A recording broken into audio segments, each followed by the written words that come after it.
Ebuka asked Brian whether what did he see in the situation and all of that. Brian was like, Ebuka even asked him, are you sure you guys was friends or he's still friends? He's like, they are cool, that he really told Groovy about the whole situation, and he's not straightforward. He's too cunning, according to him.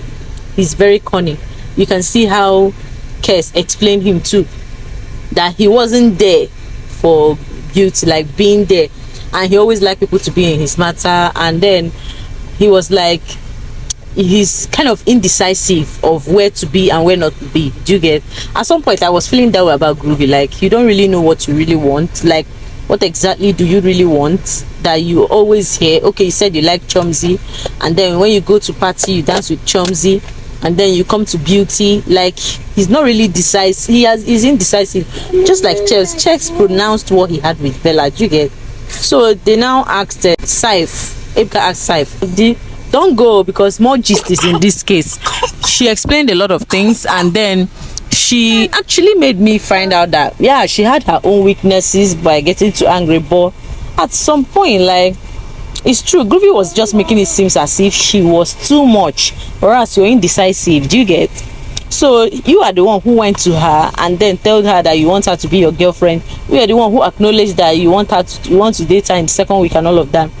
But then you're still indecisive, like you did not define it properly. According to Groovy was like, he didn't really know if it was strategy for beauty after telling her that. Why will you be assuming, giving that assumption when you literally was the one that went for her? So what about her? Won't she think that yours is strategy? I don't know if you get. So at that mistakes, and she has moved on. That life had taught her lessons. She faced life as it comes to reality, as she's also being real and all of that. Do you get?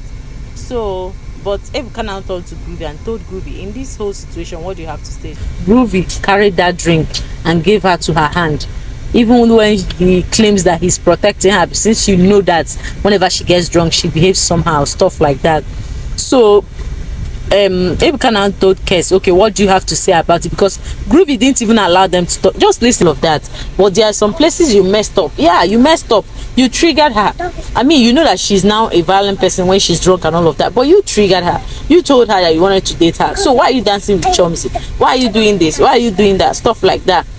We are still going to come to Phina and beauty situation, because yesterday was it. Everybody has been waiting for that particular yesterday to hear what they have to say. Do you get?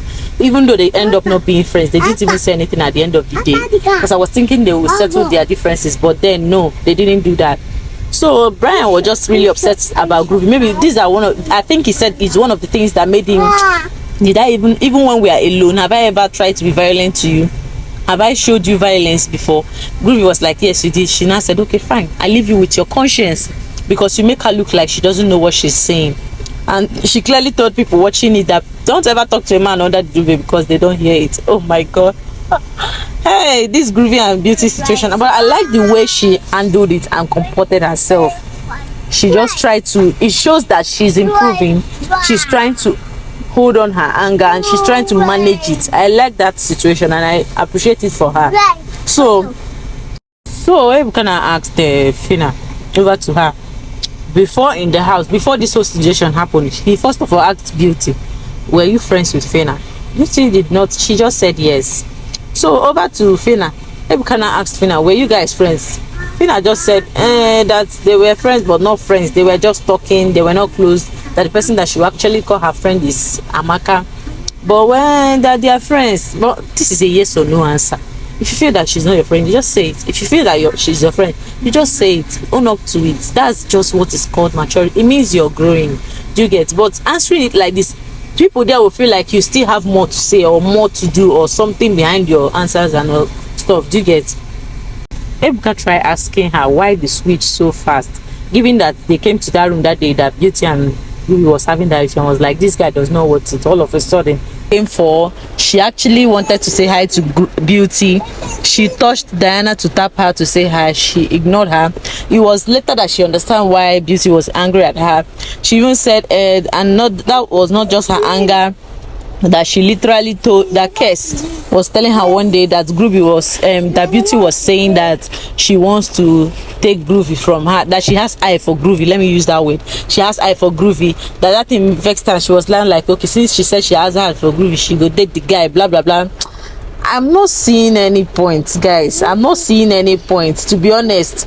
That is not enough reason. Like, just like Saif said, you broke the sister code. I get that being in the house is not easy, but man, you broke the sister code.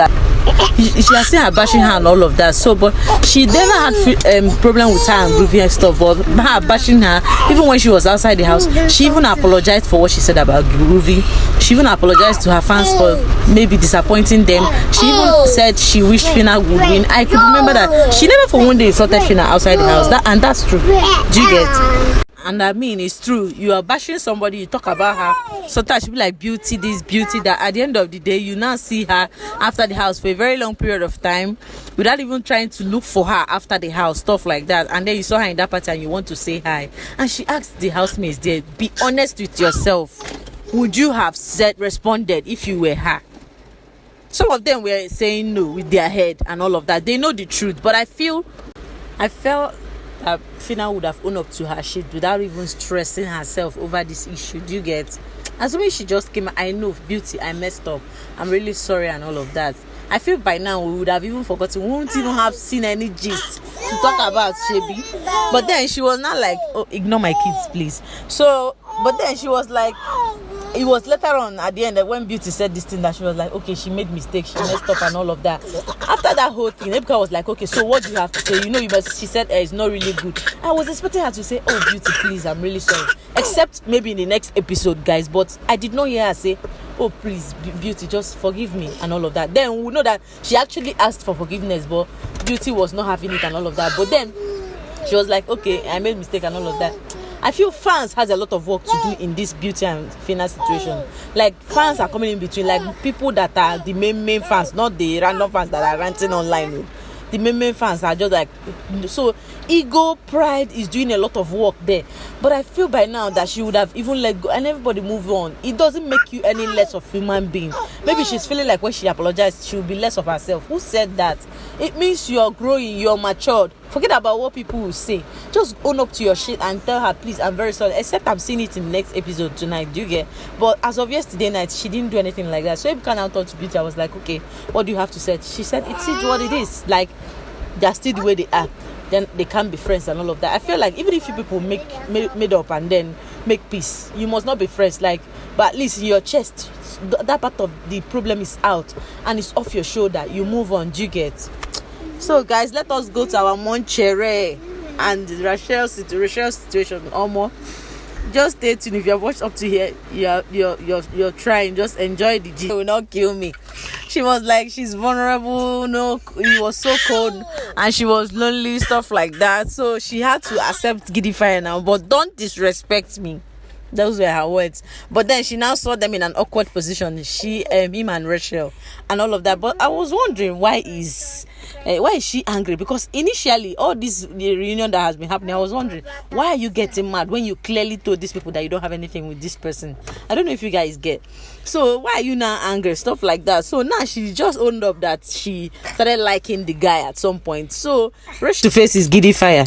Do you get? He's the man that is handling all you girls. Do you get? I don't know why you're channeling the energy on Rachel that does nothing to you that other than being her own rider in peace. So guys, this was how it happened yesterday, guys. If you watched it here, thank you so much for always stopping by. I love you guys so much and I can't wait to give you guys another gist tonight. Please don't forget to keep subscribing, keep seeing my videos and ignore my kids today because I just have to do this video for you guys because I know you're looking for my own review. Thank you guys so much once again. Bye.